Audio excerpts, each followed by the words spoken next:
మీరు విన్నారా ఎప్పుడైనా గతంలో అంటే రేవంత్ రెడ్డి కాకుండా ఆయన మాట్లాడే మాటలు ఈ తొండలో వదులుతా రాళ్ళతో కొడతా పేగులు తీసి మెడకేసుకుంటా అనే వర్డ్స్ గతంలో ఆ స్థాయి నాయకులు ఎవరైనా మాట్లాడినారా? మీరు విద్యార్థి టైం నుంచి ఉన్నారా పాలిటిక్స్? ఇదంతా కూడా ఎన్టీ రామారావు టైప్ నుంచి కుక్క మూతి పిందెలు అని మొట్టమొదటిసారి ఎన్టీ రామారావు గారు అన్నప్పుడు కాంగ్రెస్ నాయకులను పట్టుకొని ఎవర్రా కాంగ్రెస్ నాయకులు కుక్కమూతి పిందెలు అని చెప్పని ఏదేదో కాంటెక్స్ లో అంటాడు, ఒక సినిమాటిక్ ఎక్స్ప్రెషన్. గతంలో ఆయన politics ఆయన ముఖ్యమంత్రిగా ఉన్నప్పుడు ఆయన 83 తర్వాత అంటే అబ్బా కుక్కమూతి పిందెలు అంటారా అని చెప్పని అన్నారు.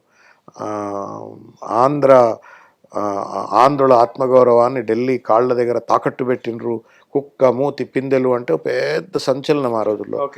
అక్కడి నుంచి డే బై డే కొంత perversion in politics is quite obviously visible. అది భాష రూపంలో కానీ, భావం రూపంలో కానీ, ఆచార వ్యవహారాల రూపంలో కానీ, విధి విధానాల్లో కానీ వచ్చింది. బట్ ఇంత అధ్వానంగా దేశంలో ఎవడు మాట్లాడాడు? బూతుల మీద ఏమనంటే కేసీఆర్ గారితో పోల్చుకునే ప్రయత్నం చేస్తారు. బట్ కేసీఆర్ గారు తెలంగాణ ఉద్యమ కాలంలో ఒక పక్కన 1200 మంది పిల్లలు చనిపోతున్నారు, మరో పక్కన లక్షలాది మంది రోడ్ల మీదకి వచ్చి ఉద్యమాలు చేస్తున్నారు, మరో పక్కన వచ్చిన తెలంగాణను నోటికాడి ముద్దను లాక్కపోయినట్టుగా December 9th ఒక ప్రకటన వస్తే ఆ ప్రకటన నుండి ఆంధ్ర నాయకులంతా తెలుగుదేశం పార్టీ వాళ్ళు చంద్రబాబు నాయుడు గారి నేతృత్వంలో మొత్తం రిజైన్లు చేసి దాన్ని రాకుండా అడ్డుకునే ప్రయత్నం చేసిండ్రు. అన్ని రకాల తెలంగాణను రాకుండా గండిగొట్టే ప్రయత్నం చేసినప్పుడు ఆక్రోషంగా కొంత పరుషమైన పదజాలం ఆ ఉద్యమ నేపథ్యంలో మాట్లాడొచ్చు. కానీ అధికారంలోకి వచ్చి ముఖ్యమంత్రి అయిన తర్వాత కూడా ప్రతిపక్షంలో కుక్క సాగు చేస్తాడనో, లేకపోతే కాటికి కాలు దాపుకున్నాడో, ఎప్పుడు తెస్తాడో, ఎప్పుడు పిల్లలు వలగొట్టాలా, ఎప్పుడు లాగులో తొండలేయాలా, ఎప్పుడు బట్టలు ఇప్పాలా, ఎప్పుడు ఉరితాడేయాలా, ఇట్లా చిల్లర మాటలు మాట్లాడిన ముఖ్యమంత్రి దేశంలో ఎవరు లేరు. ఆయనే ఉన్నారు. మరి ఆయనకి ఎవరు గురువో, ఆయనకి ఎవరు సిద్ధాంతకర్తలో తెలియదు. కానీ but that won't help the state. ఎందుకంటే ఆ పొజిషన్కు కొంత శాంటిటీ ఉంటుంది. ఇప్పుడు కేసీఆర్ లాంటి ఆయన పెద్ద మనిషి తిడితే కూడా పెద్ద మనిషి తిట్టిండలే అనుకునేటువంటి ఒక హోదాకో ఔన్నత్యానికో సోషల్ పెద్ద ఆయన అనలే అని అనుకుంటారు. కానీ రేవంత్ రెడ్డి అంటే అట్లా అనుకోరు. కొంచెం ఏదో కండకారం వచ్చింది అట్లా మాట్లాడుతున్నారు అనుకుంటారు, అది పిచ్చర్ వచ్చింది అనుకుంటారు. కాబట్టి ఆ భాష ఎవరికైనా మంచిది కాదు. అది కమింగ్ టు ఎమ్మెల్యేలు గురించి మాట్లాడుకుంటే, ఇప్పుడు దాదాపు 10 మంది ఎమ్మెల్యేలు కాంగ్రెస్లోకి వెళ్ళిన తర్వాత మీరు వాళ్ళ గురించి ఏమంటారు అసలు? సరే, ఇప్పుడు వాళ్ళు పార్టీ మారలేదు అని చెప్పని మళ్ళీ తప్పించుకునే ప్రయత్నం చేస్తున్నారు. రేవంత్ రెడ్డి వాళ్ళను దొంగలకు సద్దులు మోసినట్టు ఆయన సద్దులు మోసే ప్రయత్నం చేస్తున్నాడు. ఆయన ధైర్యం చూసుకొని వాళ్ళు డిస్క్వాలిఫై చేయలేదు. వాళ్ళ పుట్టిన పిల్లలే మా పిల్లలు కాదంటారు కదా బీఆర్ఎస్ నేను I don't want to get into that kind of discourse. కానీ పార్టీ మారడం కరెక్ట్ కాదంటారా మీరైనా కేటీఆర్ గారు? అంటే వాళ్ళందరికి కూడా చాలా చేసినాడు. ఇప్పుడు పోచారం శ్రీనివాస్ రెడ్డి గారు ఉన్నారు, ఆయన 13లో 14లో వచ్చిండు పార్టీలోకి. నేను అప్పుడు ఉన్న బీఆర్ఎస్లో. ఆయనకేం తక్కువ చేయలే కదా. ఆయనకు అగ్రికల్చర్ మినిస్టర్ చేసినారు, స్పీకర్ చేసినారు. మకుటం లేని మహారాజు లెక్క బాన్స్వాడ నేలుకో అన్నట్టుగానే ఆయనకు వాళ్ళకు పిల్లలకు ఆపర్చునిటీస్ ఇచ్చినారు. తర్వాత చాలా మంది ఇప్పుడు మారిన వాళ్ళు అందరూ ఏం తక్కువ చేసినాడు సార్ కేసీఆర్ గారు, ఏం తక్కువ చేయలే. గతంలో ఇదే తెలుగుదేశం పార్టీలో దానం నాగేందర్ గారు మంత్రులుగా చేసిన తలసాని దగ్గర నుంచి వాళ్ళందరూ పార్టీ మారినారు.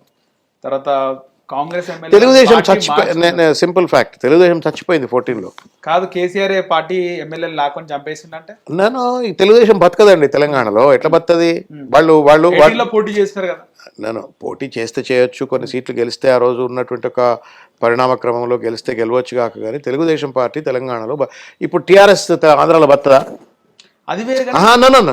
మీరు ఫ్యాక్ట్ మాట్లాడుకోవాలి. కేసీఆర్ కేసీఆర్ అభిమానులు ఉన్నారు.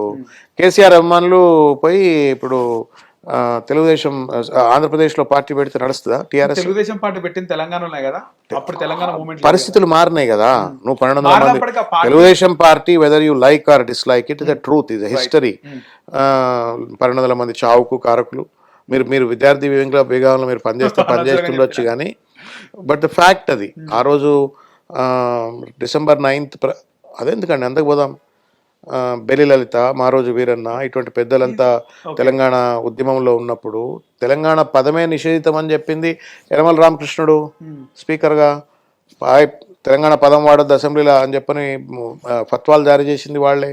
తర్వాత తెలంగాణ అంటే ఎన్కౌంటర్లు చేసింది వాళ్ళే, పిట్టలు కాల్చినట్టు కాల్చిపడేసినారు నక్సలైట్లను ముద్రేసి. చంద్రబాబు నాయకత్వంలో అఫ్ కోర్స్ ఆయన నాయకత్వంలోనే జరిగింది. తెలంగాణ పైన పెద్ద దాడి జరిగింది ఆయన నాయకత్వంలోనే జరిగింది. జరిగిన తర్వాత కేసీఆర్ గారి ఉద్యమంలో డిసెంబర్ 9 ప్రకటన వచ్చిన తర్వాత దాన్ని వెనక్కి తిప్పడం కోసం రాజీనామాల డ్రామాను మొదలుపెట్టించింది ఆయనే. అటు కాంగ్రెస్, తెలుగుదేశం, రోషయ్య, పీషయ్య అందరిని కలుపుకొని ఆ డ్రామాకు లీడ్ చేసింది ఆయనే. అది రాకుండా అడ్డుకున్న ప్రయత్నం చేసింది ఆయన. అంత చేసిన తర్వాత ఇంకా తెలుగుదేశం పార్టీ అస్తిత్వం ఎట్లా కాపాడబడుతుంది? Maybe took some time. Maybe ఎమ్మెల్యేలను తీసుకోకపోయి ఉంటే ఏ విధంగా ఉంటుండే పరిస్థితి? ఏం ఉండకపోతుండే. లేకుండా మీరు సింపుల్ ఫ్యాక్ట్ అబ్బా, రేవంత్ రెడ్డి ఎందుకు వచ్చింది బయటికి చెప్పండి. రేవంత్ రెడ్డికి ఏం తక్కువ, చంద్రబాబు నాయుడు గారు రేవంత్ రెడ్డికి ఏం తక్కువ చేసిండు? ఏం తక్కువ చేసిండా చెప్పండి. నాకు బాగా గుర్తు, చాలా సందర్భాల్లో ఉమ్మడి ఆంధ్రప్రదేశ్ అసెంబ్లీ అవుతుంటే చంద్రబాబు నాయుడు రేవంత్ రెడ్డిని పక్కన పిలిచి కూర్చోబెట్టుకుంటుండే. ఆయన బాగా కూర్చోబెట్టుకునే వ్యక్తులలో అనంతపూర్ ఆయన పేరు ఏం పేరండి, మన పయ్యావుల కేశవ్, రేవంత్ రెడ్డి, నరేంద్ర అని ఒక ఆయన, ఇంకెవరు ఒకళ్ళిద్దరు ఉంటుండే. వాళ్ళని పిలిచి పక్కన కూర్చోబెట్టుకొని సొంత కొడుకులను కూర్చోబెట్టుకున్నాడు. నువ్వు రమణ లాంటి ఒక stalwart backward class leader president ఉండగా నువ్వు వర్కింగ్ ప్రెసిడెంట్ అని చెప్పి వర్కింగ్ ప్రెసిడెంట్ ఇచ్చిండు. ఆర్థికంగా బలపడే వెసులుబాటు కల్పించిండు. వాళ్ళ సామాజిక వర్గం, వాళ్ళ ఆర్థిక మూలాలు పెద్దవి కదా. ఆర్థికంగా బలపరిచే, రాజకీయంగా బలపరిచే, సామాజికంగా బలపరిచే వర్కింగ్ ప్రెసిడెంట్ ఇచ్చే తెలుగుదేశం, దాని ఏం భవన్ అంటారు తెలుగుదేశం పార్టీ ఆఫీస్, ఎన్టీఆర్ భవన్ మొత్తం ఆయనకు అప్పచెప్పే అంత పెద్ద బిల్డింగ్ బ్రహ్మాండ పార్క్ ఒప్పచెప్పిన తర్వాత యాడికి పోయినా ఆయన ఎందుకు వదిలిపెట్టిండి చెప్పరాదురి? ఒకవేళ నిజంగానే మీరు అనుకున్నట్టుగా రాజకీయంగా అది బతకగలుగుతుంది, మనుగడ సాగించగలుగుతుంది అనుకున్నట్టయితే ఎందుకు ఉండలేదు అందులో? వదిలిపెట్టి ఎందుకు పోయిండు? ఆయన బతుకు తెరువు లేదు అందులో. నేను నా పుట్టి మునుగుతుంది, తెలుగుదేశం పార్టీ పుట్టి మునుగుతుంది కాబట్టి నేను కాంగ్రెస్ను పట్టుకొని బతాను, కాంగ్రెస్లోకి వచ్చిండు. సరే, ఇక అది డిఫరెంట్ జర్నీ. కాబట్టి మీరు అడిగిన ప్రశ్నకు రేవంత్ రెడ్డి సమాధానం. రైట్. సో పార్టీ మారిన ఆ తర్వాత కాంగ్రెస్ పార్టీ ఎమ్మెల్యేలను తీసుకున్నారు, సిఎల్పి విలీనం చేసుకుంది టీఆర్ఎస్, కేసీఆర్. దానిపైన ఏం చెప్తారు? జరిగింది, ఆయన అవసరం. అది కూడా రేవంత్ రెడ్డి కారకుడు. చాలాసార్లు చెప్పిన నేను. రేవంత్ రెడ్డి కారకుడు 100%. ఎందుకు అంటే ఇప్పుడు 63 సీట్లు ఇవాళ రేవంత్ రెడ్డి, కాంగ్రెస్ ఎట్లయితే 63 సీట్లు గెలుచుకుందో కేసీఆర్ గారు కూడా టీఆర్ఎస్ పార్టీ 63 సీట్లు గెలుచుకుంది. 63 సీట్లు ప్లస్ 7 సీట్ల ఎంఐఎం 70 సీట్లు. ఆ 70 సీట్లు ఉన్నప్పుడు మనందరికీ కనబడేది వేం నరేందర్ రెడ్డి నీ ఎమ్మెల్సీ చేయడం కోసము 18లో ఎక్కువ సీట్లు వచ్చినట్టు 18లో మీరు చెప్పేది. యూర్ టాకింగ్ 18 ఆర్ అంతకుముందు? ఇక ఇప్పుడు ఒకసారి పరంపర మొదలైన తర్వాత ఇక అది కొనసాగింది. అది రైట్ ఆ రాంగ్ నేను చెప్తున్నా కదా. పరంపర మొదలైంది. అయాలనేమో రేవంత్ రెడ్డి ఏడ పార్టీని పుట్టి ముంచుతారో, ఉన్న ఎమ్మెల్యేలందరినీ చంద్రబాబు నాయుడు ఆయన ఇద్దరు కలిసి మొత్తం పార్టీని సర్వనాశనం చేసి ప్రభుత్వాన్ని కూల్చేసే ప్రయత్నం చేస్తారో, ఎమ్మెల్యేలు కొనుక్కుంటారో అని చెప్పని మీరు నా ఎమ్మెల్యే కొనేది ఇంద్రాబాయి ఓటుకు నోటు కేసు ద్వారా నేనే గుంజేసుకుంటాను, అందరినీ గుంజేసుకున్నారు. 1. 2, ఆ పరంపర కొనసాగింది. అది రైటా రాంగా అంటే అందుకే కదా ఆ పార్టీ మారిన వాళ్ళు ఎవరు గెలవలే. మళ్ళా మీరు 18 తర్వాత ఎన్నికల్లో కాంగ్రెస్ నుండి టీడీపీ మన బీఆర్ఎస్కి వచ్చిన వాళ్ళు ఎవరు గెలవలే. దాని అర్థమైంది ప్రజలు హర్షించలేదు. ఇక దానికి అంతకంటే ఎక్కువ డీప్ చర్చ అవసరం లేదు. ఇక హిట్ టీవీ యాప్, ఇందులో short news, live news, entertainment shows, movies, digital magazines తో పాటు మీ జిల్లా వార్తలను కూడా ఫ్రీగా చూడొచ్చు. ఇంకెందుకు ఆలస్యం, వెంటనే హిట్ టీవీ యాప్ ని డౌన్లోడ్ చేసుకుని ఫ్రీగా ఎంటర్టైన్మెంట్ పొందండి. Hit TV app, hit TV app, please download hit TV app. Hit TV app ని ఫ్రీగా డౌన్లోడ్ చేసుకుని ఎంజాయ్ చేయండి. మీకు నచ్చిన ఎంటర్టైన్మెంట్ కోసం హిట్ టీవీ యాప్ ని ఫ్రీగా డౌన్లోడ్ చేసుకుని ఎంజాయ్ చేయండి. హిట్ టీవీ యాప్ ని డౌన్లోడ్ చేసుకుని ఆస్వాదించండి, ఆశీర్వదించండి. ఇంతమంది సెలబ్రిటీలు హిట్ టీవీ యాప్ ని డౌన్లోడ్ చేసుకోండి అని చెప్తున్నారంటే ఎంత మంచి యాప్ ఆలోచించండి.